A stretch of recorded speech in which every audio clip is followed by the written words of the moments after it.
من الشيطان الرجيم بسم الله الرحمن الرحيم السلام عليكم ورحمة الله وبركاته الحمد لله والصلاة والسلام على رسول الله وعلى آله وصحبه ومن والاه اللهم نور قلوبنا بنور هدايتك كما نورت الأرض بنور شمسك أبدا أبدا اللهم آمين اللهم آمين.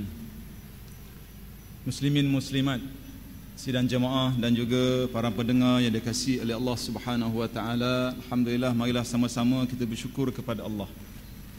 Syukur yang tidak terhingga, yang masih mengekalkan iman kita, Islam yang ada pada kita ini.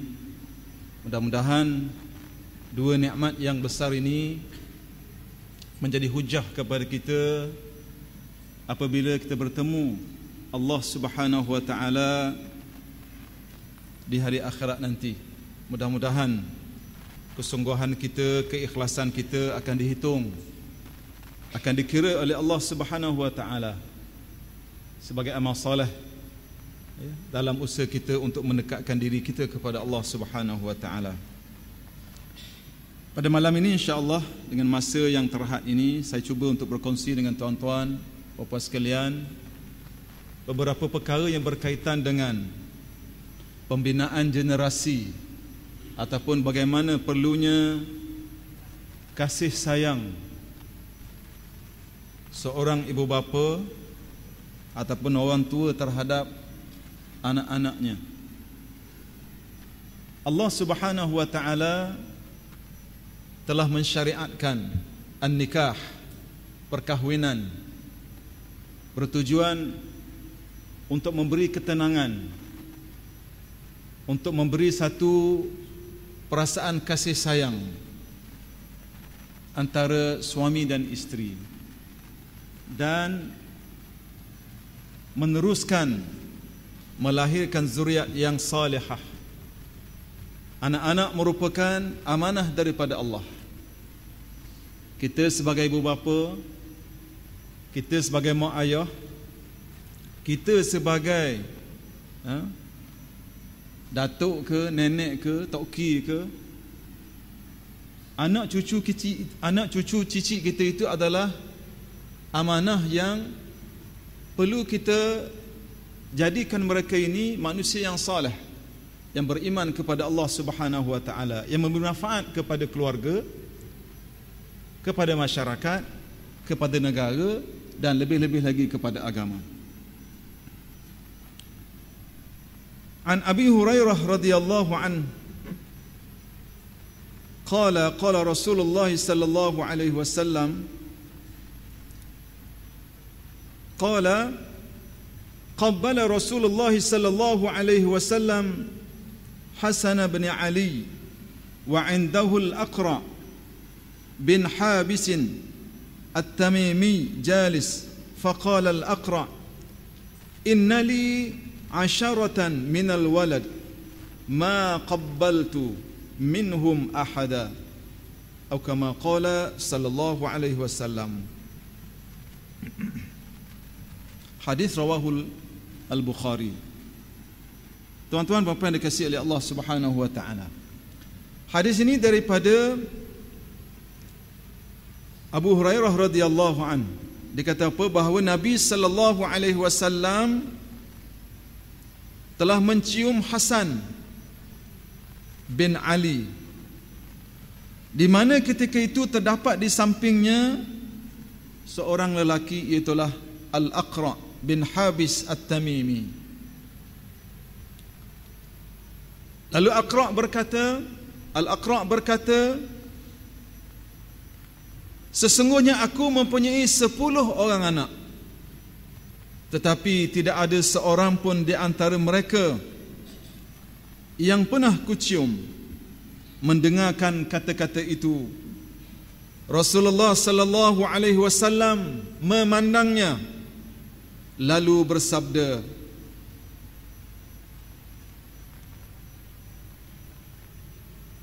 sesiapa yang tidak menyayangi, maka dia tidak akan disayangi.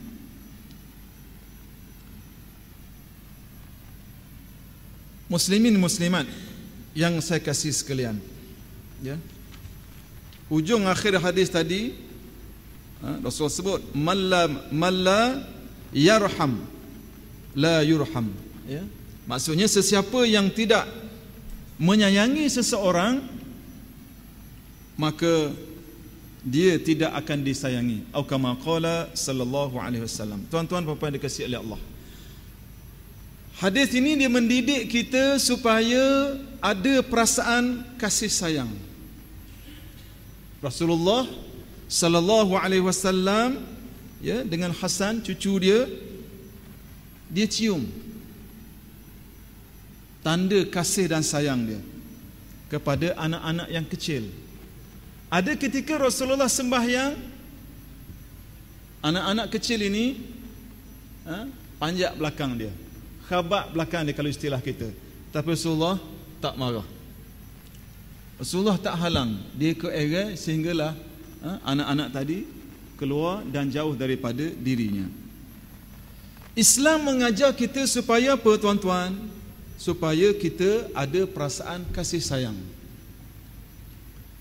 Kenapa saya baca hadis ini pada malam ini, tuan-tuan? Sebab kita melihat mutaakhir ini, anak-anak diperlakukan setengahnya seperti binatang. Anak-anak yang kecil itu, yang kalau matinya adalah penghuni syurga, kadang-kadang dilayan begitu dahsyat. Istilah yang kita boleh ketengahkan hari ini seperti penderaan, ya. Buat perkara-perkara yang tidak comel kepada anak-anak, sedangkan mereka ini masih kecil, ada yang masih baby, ada yang masih anak-anak yang tak tahu benda satu.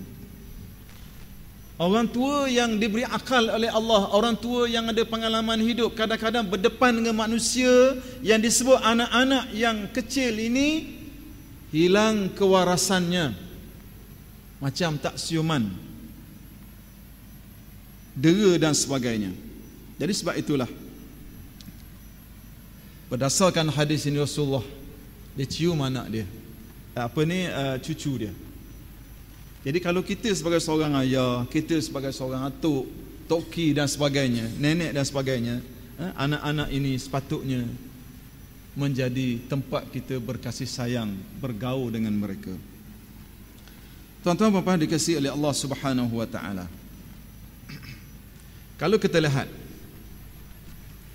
apabila kita sebut penderaan, ya, saya nak kaitkan hadis yang menggambarkan Rasulullah sangat kasih, sangat sayang. Dalam masa yang sama ada seorang A'rabi, Al-Aqra' tadi, dia kata, aku ada 10 orang anak, tak pernah aku cium. Nabi kata apa? Orang yang tidak ada perasaan kasih sayang, dia tidak akan disayangi. Dalam hidup kita ini, tuan-tuan, kita berhajat kepada rahmat daripada Allah, kasih sayang daripada Allah. Kalau kita tidak berkasih sayang sesama makhluk, maka Allah tidak akan mencampakkan kasih sayangnya kepada kita, belas kasihannya kepada kita, dan rahmatnya kepada kita. Dan apabila kita sebut anak-anak ini, penderaan ini, apabila disebut anak-anak yang didera itu ialah dikategorikan mereka ataupun anak-anak ini umurnya ialah kurang daripada 18 tahun. Ini kategori ataupun takrifan ataupun yang dimaksudkan dengan anak-anak. Kalau melihat apa yang ditulis oleh pakar kanak-kanak, ya, dia menyatakan bahawa penderaan ini berlaku dalam beberapa keadaan. Yang pertama dari sudut fizikal anak-anak, ya. Yang kedua penderaan dari sudut mental, pemikiran. Yang ketiga ialah penderaan seksual anak-anak. Dan yang terakhir inilah yang kadang-kadang melibatkan pembunuhan yang tidak berperi kemanusiaan oleh orang-orang tua dan dewasa. Ketika itu Tuhannya ialah nafsu, ikut belaka. Na'udzubillah min zalik. Jadi sebab itulah kita tengok macam mana Rasulullah sallallahu alaihi wasallam kasihnya dia kepada cucu dia. Apabila Al-Aqra, seorang sahabat ni sebut bahawa dia tak pernah cium anak-anak walaupun ada 10 orang, Nabi kata orang yang tidak ada perasaan kasih sayang, maka dia tidak akan disayangi. Ya, kalau kita lihat masalah penderaan anak-anak ini, bukan negara kita saja, seluruh dunia. Ya, macam-macam terpaksa dia buat akta itu, akta ini. Dan kalau kita lihat, ya, sumber, ya, saya ambil satu statistik sumber yang diambil daripada Polis Diraja Malaysia. 18%, ya, menurut sumber ini, penderaan yang berlaku kepada anak-anak, ya, adalah dilakukan oleh kaum bapa. Ya. Dan di samping itu adalah ibu sendiri. Pada tahun 2011, ya, kita lihat penderaan kanak-kanak di negara kita ini telah meningkat sebanyak 3,428 kes. Dahsyat. Berbanding 3,257 pada tahun 2010. Dan sebelum itu 2,789 kes pada tahun 2009. Maknanya meningkat semua. Dan berdasarkan kajian yang dibuat oleh mereka terlibat dengan persoalan ini, antara puncanya ialah apabila mak ayah tidak ada latar belakang agama yang mantap. Itu puncanya. Antaranya juga ialah kerana tekanan tempat kerja, stres. Anak-anak jadi mangsa. Kesian. Sedangkan Nabi bagaimana? Dengan anak-anak dicium, dengan anak dibelai. Hingga Nabi kata apa? Kalau jumpa anak-anak yatim dalam satu riwayat, kamu gosok kepala dia, usap kepalanya, digugurkan dosa. Sampai tahap tu. Anak-anak. Dan kalau tambah dengan yatim, mak ayah tak ada pula, dah meninggal, maka pegang kepala, usap kepalanya adalah amal yang menggugurkan dosa-dosa orang yang mengusap ataupun orang yang sapu kepala tadi. Sampai tahap itu kelebihan dengan anak-anak yang tidak berdosa. Tuan-tuan puan-puan dikasihi oleh Allah Subhanahu wa taala, dalam hidup kita ini, ya, kalau kita lihat, anak-anak ni antara makhluk ataupun manusia yang ramai di kalangan kita, dalam keluarga, dalam masyarakat. Maka sebab itulah Islam meletakkan pembelaan sepatutnya kepada anak-anak tadi. Rasulullah sallallahu alaihi wasallam dalam satu riwayat Imam Al-Bukhari, baginda kata apa? Ar-rahimuna yarhamuhum, ar-rahimuna yarhamuhumur rahman, irhamu man fil ard yarhamkum man fis sama, atau kama qala sallallahu alaihi wasallam. Orang yang ada perasaan belas kasihan akan dikasihi oleh Ar-Rahman, yakni Allah Subhanahu wa taala. Kerana itulah kata baginda, sayang menyayangilah yang ada di muka bumi, berkasih sayanglah sesama makhluk yang ada di muka bumi, nescaya kamu akan dikasihi oleh mereka yang ada di langit. Makhluk-makhluk yang ada di langit akan mengasihi kamu. Hidup kita ini kalau tidak ada kasih sayang sesama makhluk, maka kita tak akan rahmat daripada Allah, tak akan mendapat rahmat daripada Allah Subhanahu wa ta'ala. Sebab tu penting Terutamanya ketika bergaul sesama manusia, jiran tetangga, anak beranak, waris-waris, kaum kerabat, di mana saja kita berada, perasaan kasih sayang tu biarlah kuat dan tinggi dalam pergaulan kita. Ada manusia jenis kerah hati. Tak apa, bukan anak aku. Tak apa, bukan anak beranak aku. Dia kerah, jenis kering. Tak ada perasaan. Orang seumpama ini tidak mendapat rahmat di sisi Allah Subhanahu wa taala. Sebab tu penting bagi kita, ya, kita jaga, kita pelihara, ya. Dan tadi saya sebut, antara punca yang paling besar berlakunya kes-kes penderaan kepada anak-anak yang tidak berdosa ini ialah kerana tidak mantapnya penghayatan dan penguasaan ilmu agama. Sebab tu penting bagi kita yang kalau kita rasa kita ni tak berapa reti, tak berapa faham, tak berapa jahil tentang agama, cari belajar. Sebab tu belajar ni, mendalami agama ni wajib. Selagi mana ada orang boleh ajar, kena belajar. Ya. Jangan buat mudah. Kita hidup berpuluh tahun dah pijak muka bumi ni, 20 tahun, 40 tahun, 50 tahun, 60 tahun. Kubur kata mari, rumah kata pergi, tak mau pergi dengar. Nak buka radio pun dengar orang ngajar pun tukar channel lain tau. Kadang-kadang tu.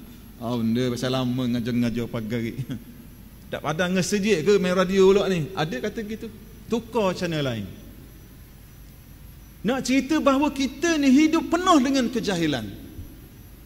Kadang-kadang surau depan rumah, tak pergi. Masjid depan rumah, berdaun orang mengajar, wak tak reti je. Jahilnya kita. Nak salah kat siapa? Kalau tak salah pada diri sendiri. Sebab tu di akhirat nanti, semua perkara ini akan dipersoal di hadapan Allah Subhanahu wa taala. Tak boleh kata depan Allah, tak boleh kata depan Tuhan, saya tak reti, saya tak faham. Tak jadi. Orang ngajar ngata cerok, malah pergi sejik. Buka internet, alim dah ni. Kalau setakat nak tahu ilmu, buka YouTube. Ni buka YouTube, tengok benda lain. Mengajar macam-macam, tajuk apa tulis je, search saja keluar. Bab puasa, bab sembahyang, bab jihad, bab politik, bab pendidikan, bab pergaulan suami isteri, tanggungjawab suami, tanggungjawab isteri, tanggungjawab anak-anak. Mudah sangat sekarang ni. Tetapi kita kuat lagi tarikan yang lain. Biarlah kita jahil, asal hak lain lebih. Sedangkan ilmu itu adalah cahaya. Al-ilmu nur, ilmu itu cahaya. Sebab tu bila tak ada cahaya dalam hidup kita orang panggil apa? Gagal. Tak tahu benda, ikut dang petak. Tapi tak mahu mendalami. Ilmu hak ngaji sekolah rendah, hak ilmu tu lah duk beramal hari ni. Ilmu hak ngaji masa SPM, masa sekolah menengah, ilmu tu lah duk beramal hari ni bagi agama. Allahu akbar. Tapi hak lain tambah sama.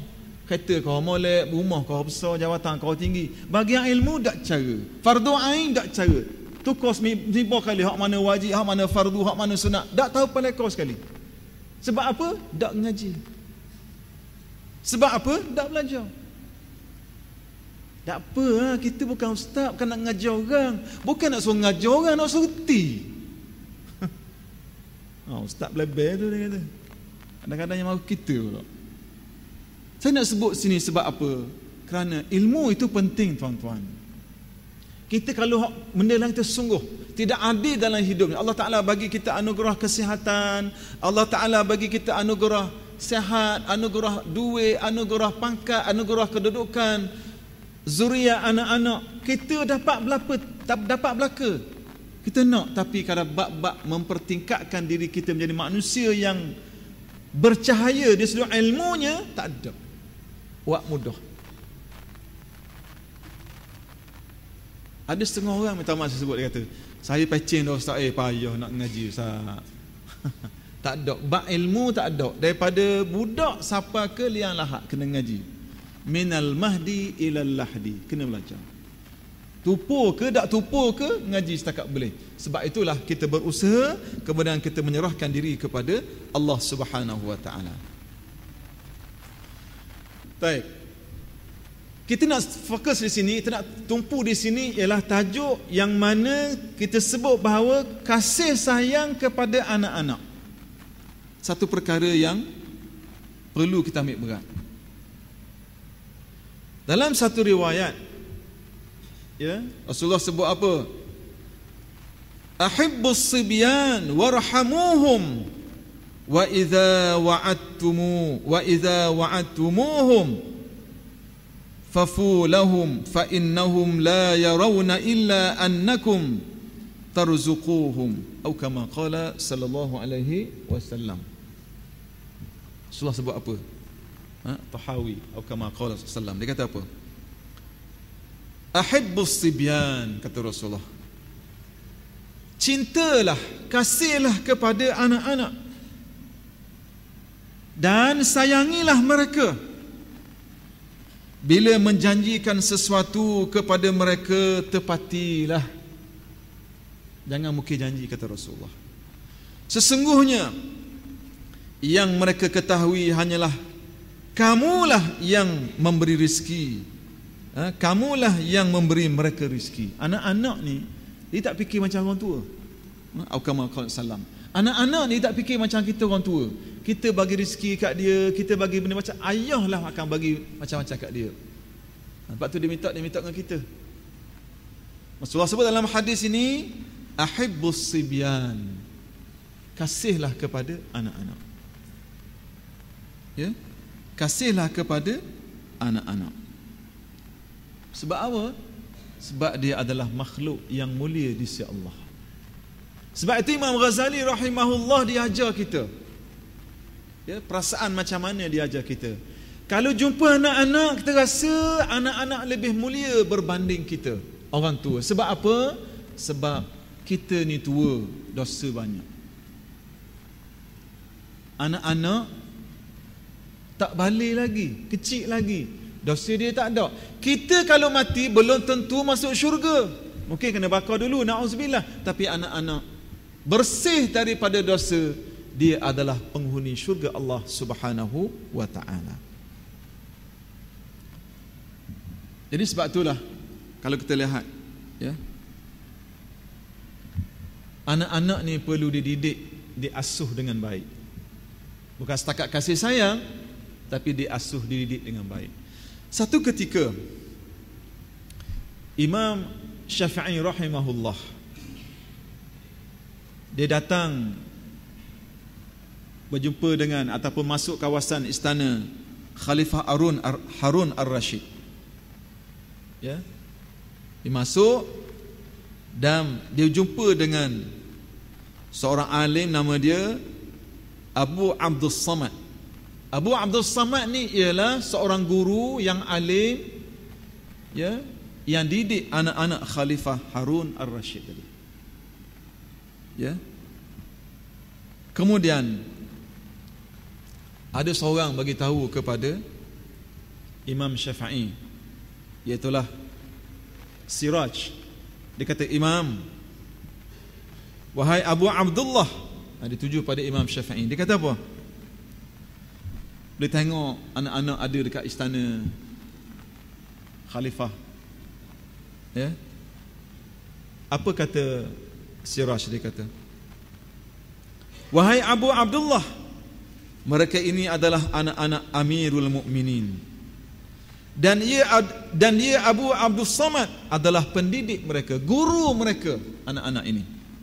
Kalau sekiranya engkau berkenan, kalau kamu sudi, kalau kamu suka, kata Siraj ini, orang istana, orang dalam tu, dia kata, berilah nasihat kepada guru yang mengajar anak-anak khalifah ni. Apa kata Imam Syafi'i kepada Abu Abdus Samad? Dia kata apa? Kata beliau kepada guru, kepada anak-anak Amirul Mukminin Khalifah Harun Ar-Rashid ini, dia kata, hendaklah satu hal yang pertama dimulai dalam mendidik anak-anak Amirul Mukminin adalah memperbaiki diri kamu, wahai Abu Abdus Samad. Yang pertama, kata Imam Syafi'i, benda yang kena kamu dahulukan, letak nombor satu dalam nak didik anak-anak pemerintah Amir Mukminin ini, ialah betulkan diri kamu dulu sebagai seorang guru. Kemudian Imam kata apa lagi? Mata-mata mereka bergantung kepada mata kamu. Kebaikan mereka adalah kebaikan apa yang kamu lakukan. Keburukan mereka adalah sesuatu yang kau benci. Ajarkanlah kepada mereka kitabullah, yakni Al-Quran. Janganlah engkau memaksa mereka sehingga mereka bosan. Ini beberapa ilmu pendidikan yang diajar oleh Imam Syafi'i kepada guru anak-anak khalifah tadi. Dan janganlah engkau meninggalkan mereka daripada Al-Quran, lalu mereka akan meninggalkannya. Kemudian kata beliau lagi, ceritakanlah kepada mereka daripada hadis-hadis Nabi yang mulia dan patah-patah nasihat yang baik. Ini antara nasihat Imam Syafi'i kepada guru yang mengajar anak-anak Khalifah Harun Ar-Rashid. Yang pertama sekali, mu kena betul, kata dia. Nak didik anak-anak ni, guru tu kena betul. Jadi kalau kita lihat kita hari ni, kalau yang paling dekat dengan kita, anak-anak yang berdekat guru dia siapa? Mak ayah. Mak ayah nak tengok anak jadi baik, dia kena jadi baik dulu. Kalau dia nak jadi orang yang soleh anak-anaknya, dia kena didik jiwa dia, diri dia kuat hubungan dengan Allah, soleh kepada Allah Subhanahu wa ta'ala. Sebab dia akan beri kesan. Anak-anak tak tahu kita buat apa, tapi dari sudut kesan dia akan memberi kesan kepada pendidikan tadi. Sebab itu Imam Syafi'i ajar kepada Abdul Samad ini, Abu Abdul Samad, membuat dan membetulkan diri kamu terlebih dahulu. Baiki diri kamu, perelokkan diri kamu. Ya. Kemudian dalam masa yang sama juga dia kata, mata apa yang kamu lihat, jaga, pelihara, sebab akan beri kesan pada anak-anak tadi. Sama juga dia kata, kena sentiasa ajar mereka ini Al-Quran. Didik mereka dengan didikan Al-Quran. Ajar kepada mereka hadis-hadis Nabi. Sebut kepada mereka nasihat-nasihat yang baik. Kita mak ayah hari ni, kadang-kadang kita panggil tak balance, kadang-kadang dia tak seimbang. Kita lebih tumpu pada anak-anak urusan-urusan yang bersifat sementara untuk cari makan dunia je. Akademik semata-mata, akhlak ke, semaya bang ke, tak penting. Yang penting ngaji molek, ngaji tinggi, kerja besar, jawatan besar, senang mu hidup. Ayah tumpang sekaki. Waktu dia tanah hari ke anak-anak. Jadi dia bas siang malam, dia hantar tuition. Saya tak kata jangan hantar tuition, saya kata biar adil dalam mendidik anak-anak. Imam Syafi'i kata apa? Didik mereka dengan Al-Quran, didik mereka dengan hadis. Maksud apa? Yang berkait dengan hukum hakam, yang berkait dengan bacaan Quran, yang berkait dengan tilawatul Quran, yang berkait dengan fardu wajib, fardu ain, sunat dan sebagainya. Kena bagi pada anak-anak. Ni anak-anak balik dah tak kerti nak semayang. Allahu Akbar. Sedih tengok. Anak-anak masuk sekolah menengah tak kerti baca Quran. Salah siapa? Salah mak ayah. Sebab tu diajar kepada kita dalam satu riwayat, cerita kepada kita diajar, Nabi kata apa? Ajar anak-anak kamu sembahyang ketika berumur 7 tahun. Pukul mereka ini ketika mereka berumur 10 tahun. Ibnu Sab'a Sinin 7 tahun suruh. Tak ikut lagi 10 tahun pukul, yang berarti mana? Pukul dalam erti kata mendidik. Kalau daripada umur 7 tahun sampai kepada 10 tahun, kebiasaannya anak-anak tadi sudah mula lekat dengan semayang 5 waktu. Tapi kalau kita pun tak cara semayang bang, macam mana nak lahir anak-anak yang soleh? Sebab tu kita lihat hari ini anak-anak perangai ramai cikgu-cikgu ngeluh. Orang tua pun ngeluh, ustaz-ustazah pun ngeluh anak-anak murid hari ini. Sebab apa? Kadang-kadang dia pantulan daripada sikap mak ayah yang tak ambil berat soal-soal agama. Kesian tengok. Satu hal, mak ayah yang tak ambil kira soal agama. Ada satu golongan mak ayah bagus, Masya Allah, masjid surah sama, lagi dengar sama, tapi anak-anak tak cara. Berzikir siang malam, bangun qiyamul lail setiap malam, tapi anak-anak tak cara, tak dididik dengan didikan agama. Maknanya juruh dia seorang je, tak jadi juga. Sebab tu Nabi ajar kepada kita supaya apa? Supaya didik anak-anak mendekati Al-Quran, mendekati agama. Tuan-tuan bapa yang dikasihi oleh Allah Subhanahu wa taala, saya nak bincang sikit kat sini dengan masa yang terhad ini, bagaimana Imam Al-Ghazali rahimahullah, ya, dia kata apa? Pentingnya ibu bapa ni memberikan pendidikan pada anak-anak mereka, untuk membesar sebagai seorang muslim dan mukmin, tahu tanggungjawab tentang agama, tentang diri, tentang keluarga, masyarakat, dunia ataupun negara. Maka sebab itulah dia kata ada beberapa perkara yang dia cuba gariskan. Saya ambil beberapa perkara saja, dia banyak, ada lebih kurang 30. Saya ambil beberapa perkara saja. Antaranya Imam Ghazali kata apa? Didik dan latihlah mereka supaya beradab dengan mak ayah, guru dan orang yang lebih tua daripada mereka. Dan di samping itu, latih mereka untuk khidmat kepada orang lebih tua kepada mereka. Ini antara Ghazali kata, nak tengok anak ni juru, kena latih supaya hormat pada orang tua, hormat pada mak ayah dan khidmat kepada mereka. Anak-anak learning kalau jumpa awak dah ampak je kena molek. Bukan ayahku, dia kata, bukan pak dara aku, bukan tok kaki aku, cara apa? Kadang-kadang terbaik tegur, ayahku dah sebut, kata, ayahku dah nasihat, usah dia kau kata. Kita pula kena. Itu masalah. Jadi Ghazali kata yang pertama, yang antara benda yang perlu diambil kira dalam didik anak-anak ni, kena latih. Kena latih maksudnya kena bimbing, kena asuh, bukan suruh buat, tak, kena ajar dia, kena khabar dia ke dia. Kenapa kena hormat orang tua? Kenapa kena khidmat pada mereka? Ajar, latih.